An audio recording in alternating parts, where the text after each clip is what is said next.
At exactly 2:47 p.m. on a Thursday, I held up my resignation letter to the camera during our investor call. 15 people saw it, including the entire board and our biggest client. The company lawyer's face went white, and he leaned forward toward his microphone. "Bob, please tell me you're not doing what I think you're doing," but I was. 25 years with Pinnacle Industries, and it came down to this moment. One letter, one badge, one very expensive mistake that wasn't mine. Let me back up and explain how we got here. My name's Robert Keller. Bob to most folks, I'm 58 years old, been with this company since I was 33, back when we had 200 employees instead of 2,000. I've survived 4 ownership changes, 3 major restructuring attempts, and more incompetent executives than I care to count. But I'd never seen anything quite like Brady Sheffield. Brady showed up 3 months ago with his Wharton MBA, his transformation consultant title, and about as much real-world experience as my neighbor's teenage son. 29 years old, never managed a P and L in his life, but he could speak fluent PowerPoint and throw around buzzwords like synergistic value optimization without cracking a smile. The new CEO loved him, called him a fresh perspective. I should have seen it coming when they brought him in to modernize our client engagement strategy. In my experience, anytime someone wants to modernize something that's already working, you're about to watch them break it. The Hartwell Group contract was my baby. I'd been managing that relationship for 7 years, growing it from a $2 million pilot program to $14 to $22 million annually. Patricia Lawson, their head of operations, and I had built the kind of professional trust that keeps contracts intact during rough patches. We talked every other week, sometimes just to check in. She knew she could call my direct line at 6 a.m. or 8 p.m. and get straight answers. But apparently that kind of relationship management was legacy thinking according to Brady. The first red flag came during our monthly client review in November. I'd prepared my usual detailed analysis, retention metrics, satisfaction scores, growth projections for the next quarter. Brady cut me off halfway through slide 3. "Bob, this is exactly the kind of granular micromanagement we need to move away from," he said, not even looking up from his laptop. "Our clients want scalable solutions, not babysitting." I clicked my Mont Blanc pen twice against the table. It's a habit I've had for years when someone says something particularly stupid in a meeting. Brady, the Hartwell Group specifically requested more detailed reporting, not less.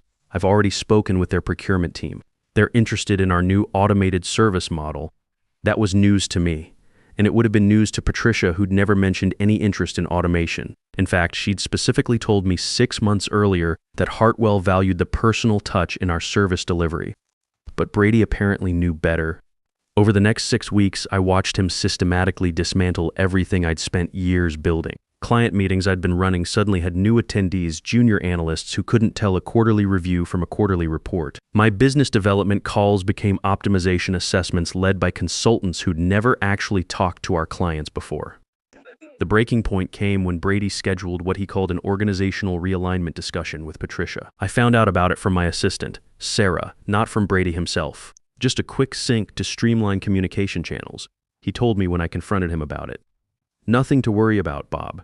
We're just updating some processes." I knew Patricia Lawson pretty well by then, had worked with her since she was a director, and I helped her navigate a compliance audit that could have cost Hartwell millions in penalties. We'd built the kind of professional relationship that survives leadership changes and budget cuts. The kind Brady wouldn't understand if it came with a Harvard Business School case study attached, but I didn't fight it, not openly.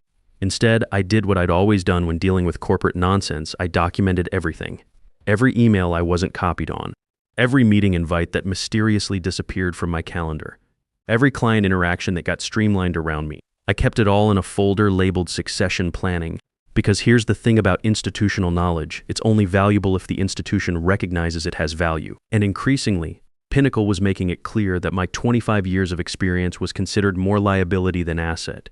The real problem wasn't Brady's incompetence. I dealt with incompetent executives before. The problem was what he represented. The complete devaluation of relationship-based business practices. Everything I'd learned about reading clients, about knowing when to push and when to pull back, about building trust that translates into long-term contracts, all of it was now outdated methodology that needed to be disrupted. Meanwhile, my wife Linda was fighting her own battle. Stage 2 breast cancer, treatments going well, but the medical bills were mounting despite our insurance. We were counting on my pension and accumulated stock options to carry us through retirement. I couldn't afford to get fired, but I also couldn't afford to watch Brady destroy the relationships that had been keeping our department profitable for the better part of a decade.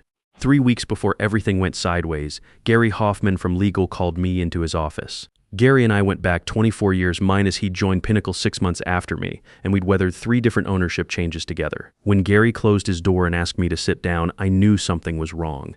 "Bob, I need to ask you about the Hartwell contract," he said, pulling a thick folder from his desk drawer, specifically about Clause 7.4. I knew exactly what he was talking about. The relationship continuity provision. That's the one. Patricia Lawson insisted on it during the 2019 renewal, right? It was actually my idea, but Patricia had pushed hard for it after a competitor tried to poach their business by promising fresh perspectives and innovative approaches. The clause was simple but powerful. If the primary relationship manager left Pinnacle voluntarily or otherwise, Hartwell could terminate their entire contract within 30 days without penalty. No questions asked, no negotiations required. Gary, please tell me you're not asking, because Brady wants to restructure client management completely. Move everything to what he calls a distributed team model. Your role would be eliminated.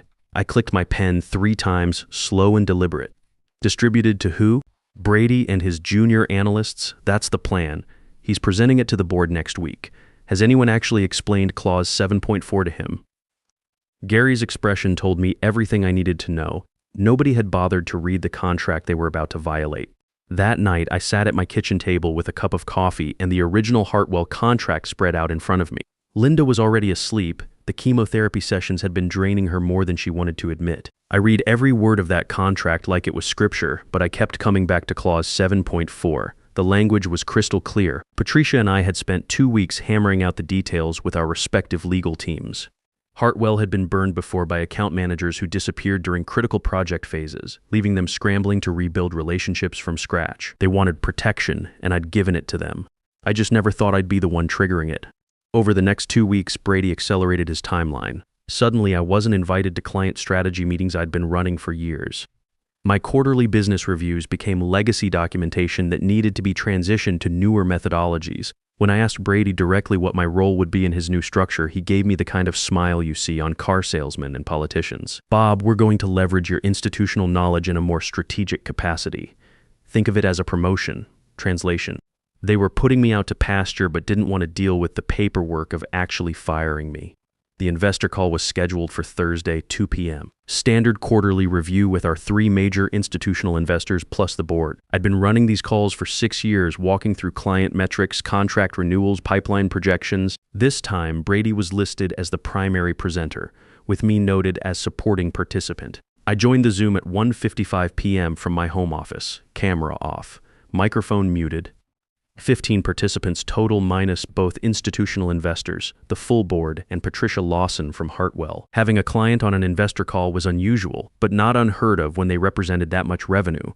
Brady opened with his standard slide deck. Market positioning, competitive advantages, operational excellence initiatives. Same corporate poetry he'd been reciting for 3 months, but now he was performing it for people who actually cared about quarterly numbers. Then he got to slide 12. Client relationship optimization. As part of our modernization initiative, we're transitioning from legacy one-on-one relationship models to integrated team-based approaches.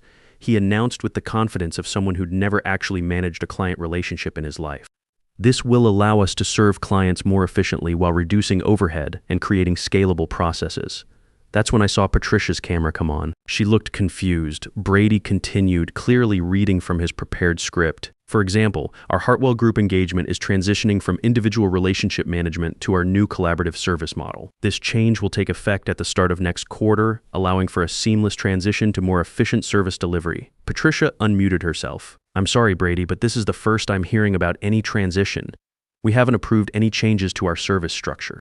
Brady's smile flickered for about half a second. "Patricia, as we discussed in our recent alignment meeting, these changes will actually enhance your service experience through expanded resource access and improved response times. We discussed reporting improvements, not eliminating our primary contact. Where does Bob Keller fit into this new model?" And that's when Brady made his fatal mistake. Bob's been transitioned to a strategic advisory role. He won't be involved in day-to-day client management going forward. Our team-based approach will provide you with multiple touchpoints instead of relying on a single relationship manager. The silence that followed lasted maybe 5 seconds, but in Zoom time, that's an eternity. You could almost hear the gears turning in Patricia's head as she processed what Brady had just announced. Patricia's voice, when it came, was sharp and professional. "Brady, I need to speak with your legal department immediately." Gary Hoffman unmuted himself. Patricia, I'm here now if you'd like to discuss anything. Gary, I need you to pull the Hartwell contract and review clause 7.4, the relationship continuity provision, and that's when I saw it happen. Gary's face went completely white. Two of the board members leaned forward simultaneously. One of the investors started typing frantically, probably pulling up their own copy of our client contracts. Brady, completely oblivious to the legal bomb that had just gone off, tried to regain control of his presentation. As I mentioned, these changes are designed to provide enhanced service delivery through streamlined processes, and Patricia cut him off cold. Gary, am I understanding correctly that Bob Keller is no longer our primary relationship manager? That appears to be what Brady just announced. Yes. Then we have a serious problem. That's when I clicked my pen once and turned on my camera. The change was immediate. You could see people's eyes shift to my square on the screen. I'd been sitting in my home office, wearing the same navy blue suit I wore to all important calls. My 25-year service pin was visible on my lapel, catching the light from my desk lamp. I didn't say anything at first, just reached into my top desk drawer and pulled out 2 items I'd prepared that morning. A resignation letter signed and dated, and my Pinnacle employee badge, the one with my photo and security clearance that I'd carried for a quarter century. I held them up to the camera, steady and clear. The resignation letter was brief 3 sentences, effective immediately, citing personal reasons, nothing dramatic, nothing accusatory. Just professional and final. Still no words from me. Brady finally noticed what was happening. His face went from confused to panicked in about 2 seconds. Bob, I think there might be some confusion about your role transition. This doesn't require any dramatic. I reached over and muted his microphone. The irony wasn't lost on me. 25 years of service, and I ended it by silencing the person who'd been systematically silencing me for months. Patricia's voice filled the sudden quiet. Gary, how long does clause 7.4 give us to exercise our termination option? 30 days from notification of primary relationship manager departure, and Bob's departure would qualify as notification under the contract, given that it just happened live in front of all parties. Yes, that would definitely qualify. One of the board members, Margaret Stern, I think unmuted herself. What's the total financial exposure on the Hartwell contract? Gary's voice was barely audible. 14-tone $2 million annually.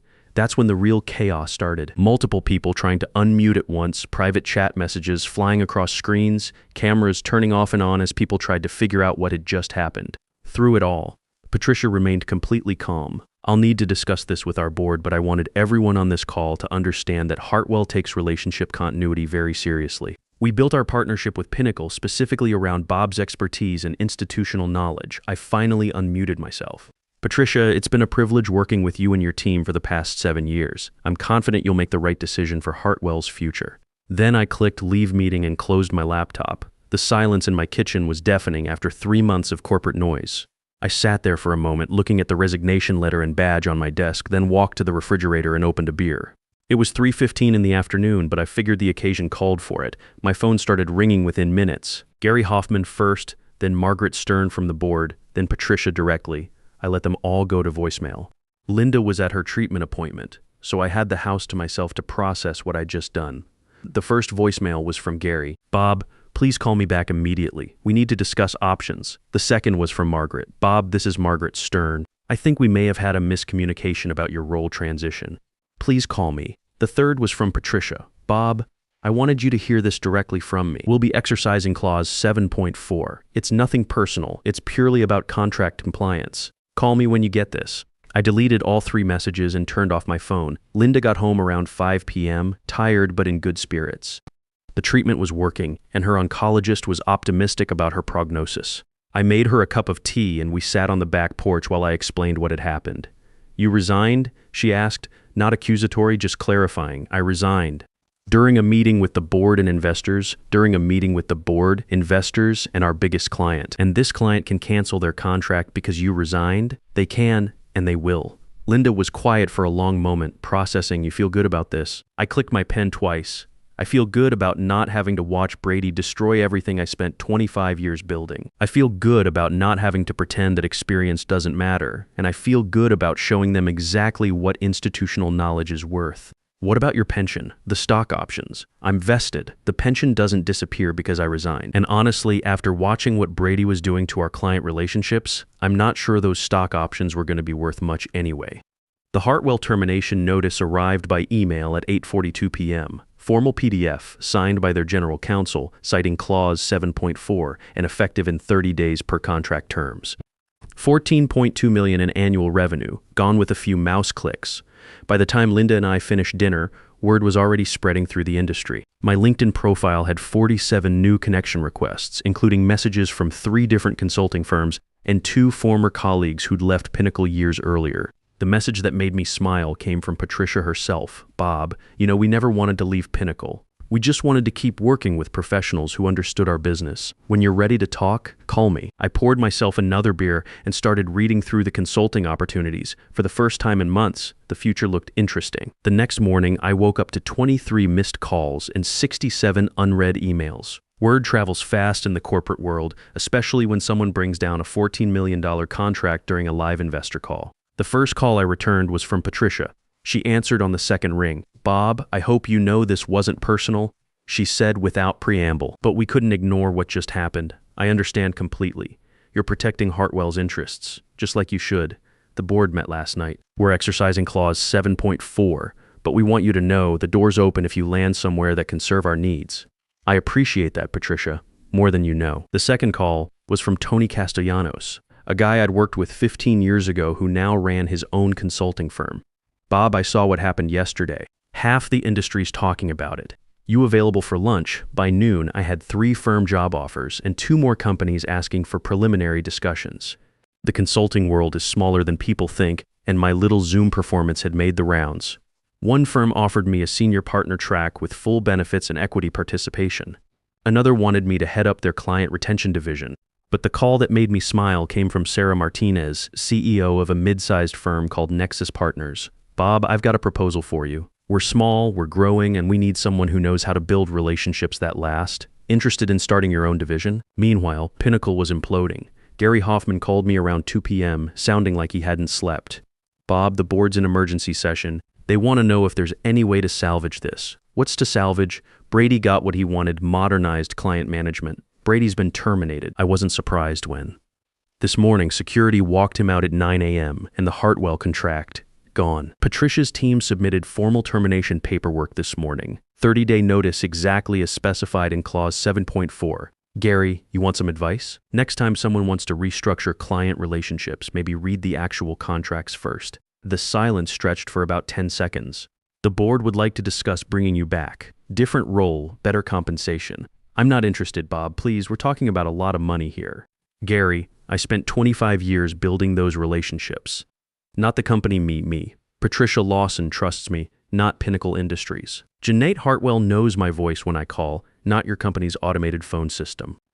That's what Brady never understood, and apparently what your board doesn't understand either. I hung up and called Sarah Martinez back. The Nexus Partners offer was straightforward. Senior partner, equity stake, full autonomy to build a client services division from scratch. No corporate oversight, no transformation consultants, no PowerPoint presentations about synergistic value optimization. Just me, my Rolodex, and the kind of relationship building that actually keeps clients happy. I signed the contract that afternoon. Within 2 weeks, Patricia Lawson had moved Hartwell's business to Nexus Partners. Not the whole contract. That would have taken months of legal work, but a significant pilot program worth $3.2 million annually. 2 other former Pinnacle clients followed within the month. The best part wasn't the money, though the money was good. The best part was walking into my new office and seeing my name on the door, Robert Keller, Senior Partner, Client Relations. No bullshit title, no corporate doublespeak. Just exactly what I did and who I was. Brady Sheffield's LinkedIn profile disappeared about 6 weeks later. Word was he'd taken a position with a startup in Austin, probably telling them all about his experience modernizing legacy business practices. Good luck to them. The story became something of a legend in our industry. People started calling it the Keller Clause, any contract provision that protects clients from arbitrary account management changes. I got invited to speak at 3 different conferences about relationship-based business practices. Turns out there were a lot of executives who were tired of watching consultants destroy functioning systems in the name of optimization. 6 months later, Linda's cancer treatment was complete and her prognosis was excellent. We celebrated with a long weekend in Charleston, walking on the beach and talking about the future. My new firm was profitable, my clients were happy, and for the first time in years, I was working with people who valued experience over innovation theater. Patricia sent me a bottle of wine for my birthday with a note. Thanks for showing us what real client service looks like. I still have that Mont Blanc pen. Still click it when people say stupid things in meetings. The difference is now when I click it, people actually listen. Listen, if you're 50-something and watching some young consultant tear apart everything you've built, here's what I learned. Your experience isn't legacy thinking. It's institutional knowledge that took decades to acquire. Those relationships you've built, they're assets, not liabilities. And sometimes the best way to prove your worth is to show them exactly what happens when you're not there to hold things together. Don't let anyone convince you that experience doesn't matter. In a world full of transformation consultants and disruption specialists, the ability to build trust and maintain relationships is more valuable than ever. Know your worth, document everything, and never be afraid to walk away from people who don't appreciate what you bring to the table.